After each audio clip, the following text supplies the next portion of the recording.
What's happening, everybody? Coach Joe here from the Business of Strength, and I'm here to unleash your strongest year in business. So we give you the tips, tools, and tricks to turn your passion for strength into a profitable business you will love.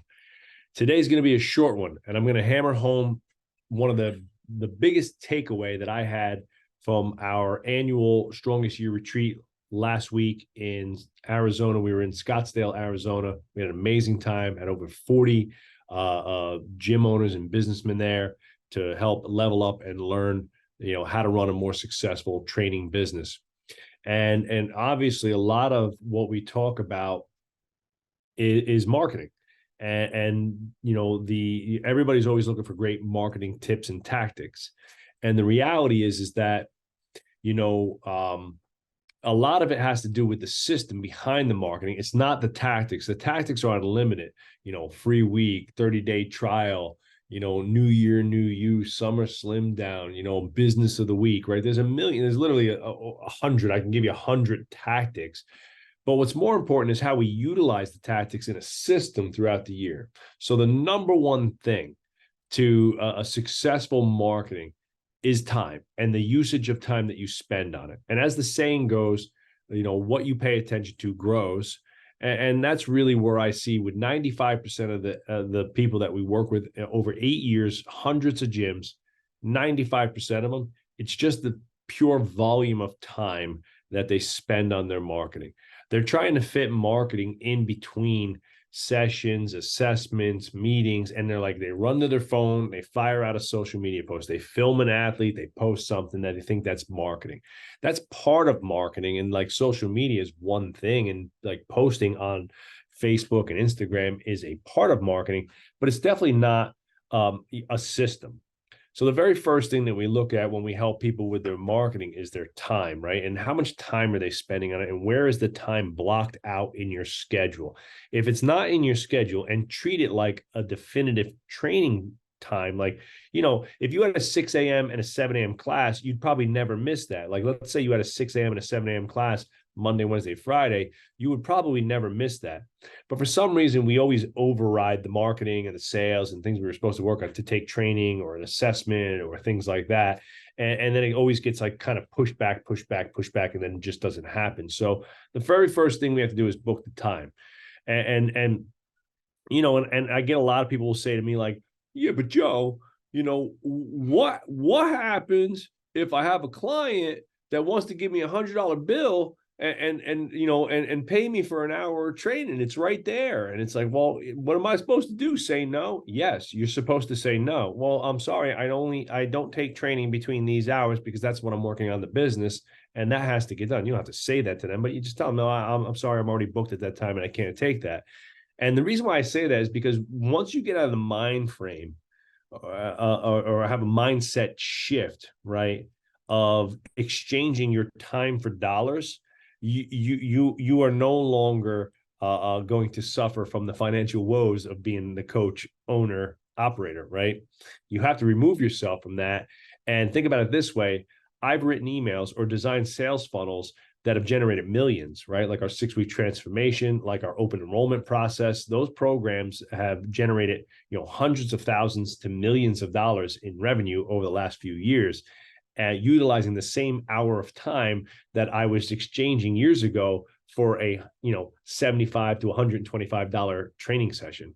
And so when you put it in that perspective, it's a no-brainer that oh, you mean if I write an email? Yes, if you write an email that attracts 25 customers to your gym and your average client, value is, let's say, $2,500. Well, you just made thousands of dollars, right? So what's, train somebody for an hour or write an email that can make me $10,000, no brainer. So you have to really think about how you utilize your time, and you have to book that into your schedule and treat it militantly like a training session. Like you're going to go in front of a class and I can't miss it. I used to freak out. Oh my God, I gotta get to work. I got class at 8. I gotta get to class on Saturday morning. I got a class at 7. I got a class at 8. Right. And I would never, ever think about missing that. I'm never late to training sessions. I never bail on a training session. Right.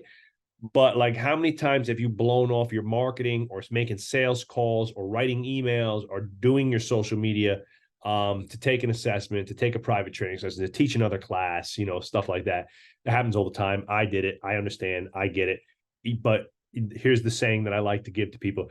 You're stepping over dollars to pick up nickels. And at some point you have to learn how to become a business person and stop doing that, and realize that your time creating marketing and sales assets that are going to provide much, much, much greater long-term growth are going to be way more valuable than any singular training session that you could possibly do, especially as the owner operator. You have to get out of that mindset of, I have to do that. I have to take this $100. And I literally had a call with a guy today who was like, oh, but I got 3 high value training sessions a week that I do myself. And it's like, well, what's high value? $100 for the hour. I'm like, that's terrible value. That's, for me, high value for me to do a private session, you got to be $500, like in order to get me excited to go downstairs and do a training session where I know that I can make a lot more money, leadership, marketing, sales, running the team, things like that. So that's one thing. Let's talk a little bit about the strategy behind the marketing here, the strategy I use, just so you can have a little clarity on what that looks like, right, on a week-to-week basis. And I'm just going to look at it in a small sample. So, I mean, again, like I said, the tactics are unlimited and there's lots of different strategies, but it really is about creating a system for marketing and having an ideology and having a plan in place that you're going to execute on week after week after week. And our general plan is a social media post every day with multiple stories and reels and things like that, and 3 to 5 emails a week. Now, you might be listening and be like, oh my God, like that's so much work. I can't do that. Don't do that. Start with 1 email a week and 3 social media posts and build up into it. When you do 1 email a week and 3 social media posts for 90 days or a quarter, and you've done that consistently and you haven't missed once, then you talk about adding some more. I spend 12 hours a week on marketing alone, 3 4-hour blocks that I do 3 days a week. I do Tuesday, Wednesday, Friday.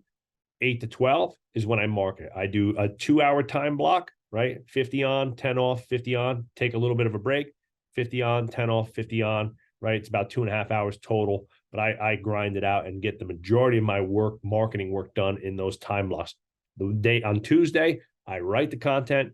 On Wednesday, I do the video follow-ups to those contents, to that content. That's good grammar right there, to that content. And then on Friday is my setup day. I set up all the marketing for the week. I set everything up for the week ahead and plan. I do my whiteboard planning of what do I want to work on, what's coming up, what initiatives do we have, what does next month look like, right? And I'm forecasting so that when I come back in the following week, it's execution, right? And I have my plan, I set myself up for success, and I have my plan in place. There's another concept, once you have your schedule set up, and you're spending time on marketing. And again, I always recommend probably 6 hours a week is what most people need to spend on marketing.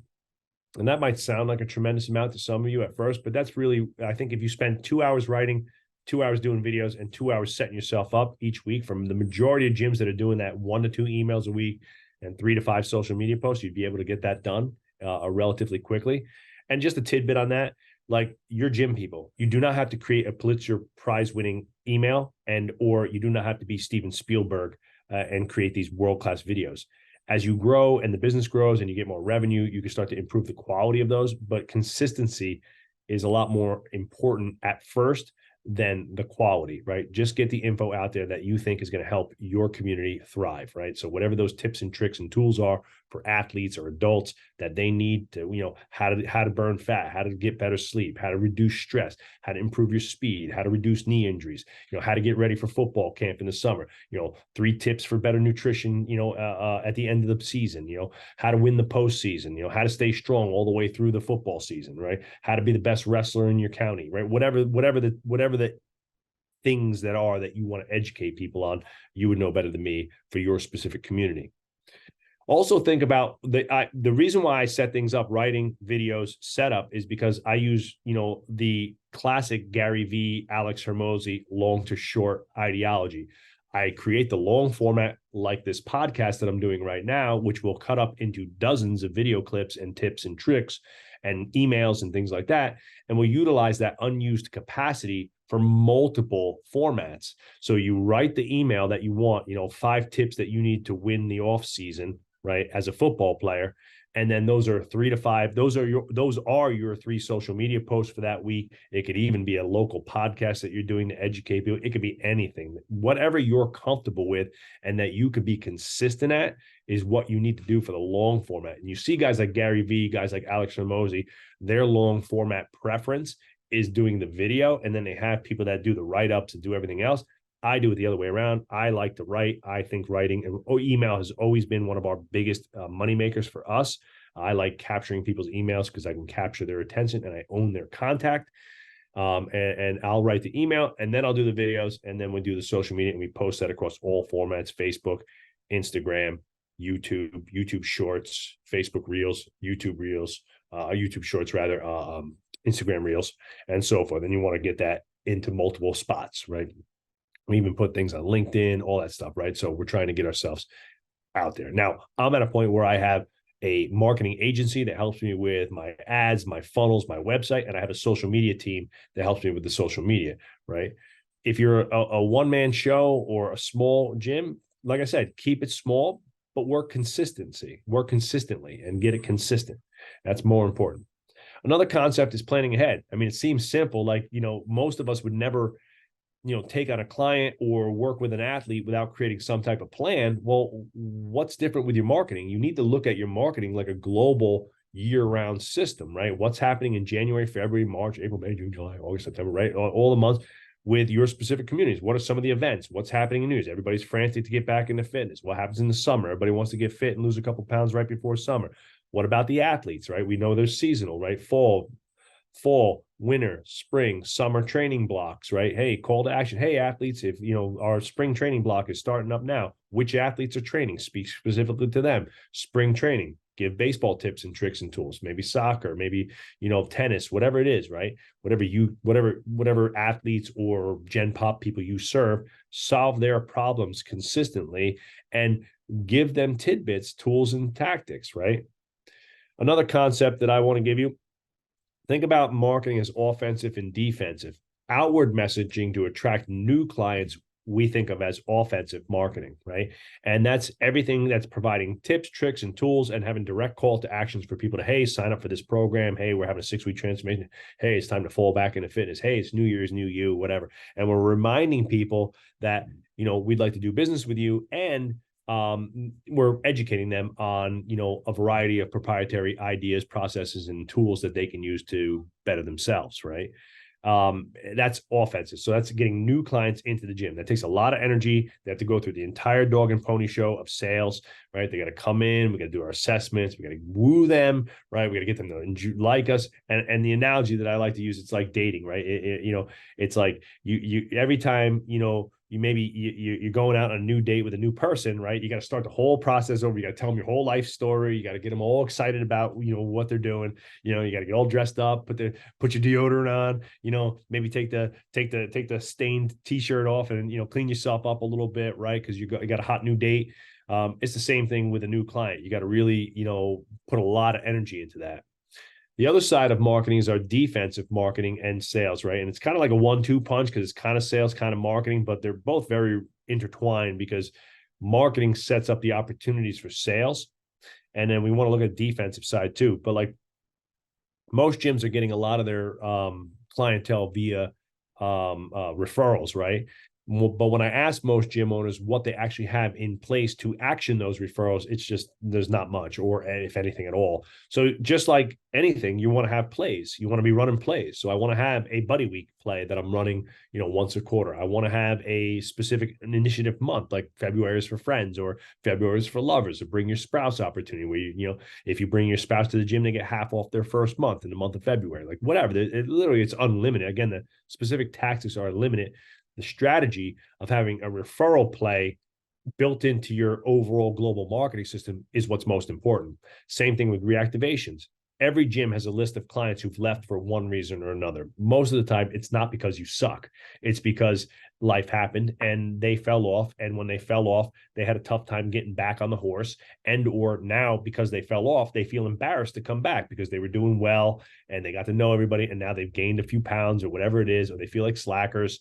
They let you down, they let their coach down, and they just don't know when or how to come back. So invite them back all the time. Every week, we're calling clients to reactivate every single week. I literally just got pinged right now before I started this cast by our director of sales, Mike, that an old, longtime client that we've been, always kept in communication, always been in the system, was a great client, fell off, over the last couple of years because of the and just hadn't been able to get back in the gym. And like I said, it was just purely life happens, circumstances, no reason or fault of ours, just is what it is. Coming back to the gym tomorrow, super excited to see her in the gym. I'm really excited. She's a great person, and that again is the power of that. Remember, clients you have to refer, it's much easier to get a client that you have that loves you and likes you and knows your processes and systems and people to refer a friend. And that friend is literally like a layup then for sales. It's also easier to get somebody that you have to reactivate, right? They were already here. They were already a client. They already know you. They're already comfortable sort of in your system and familiar with everybody. Invite them back all the time, every week. Who can I invite? Have that reactivation list on the sales desk, ready to go all the time.